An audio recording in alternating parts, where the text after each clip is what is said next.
Ya, terima kasih Anda masih bersama kami di seputar Aceh. Pemirsa, jajaran Kepolisian Daerah Aceh dan Kodam Iskandar Muda Rabu sore kemarin menggelar buka puasa bersama dan kegiatan tersebut berlangsung di Aula Serbaguna Mapolda Aceh.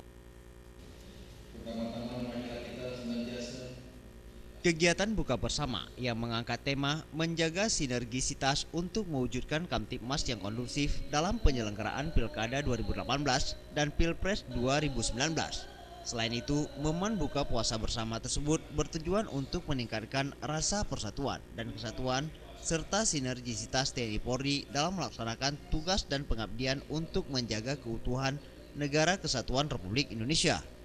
Dalam momen buka puasa tersebut, panitia turut juga mengundang penceramah Ustadz Fakhrudin Lahmudin. Buka puasa bersama tersebut dihadiri sejumlah tamu undangan dari prajurit TNI, Polri, anggota Dewan, dan sejumlah tamu undangan lainnya. Tim Liputan, Aceh TV.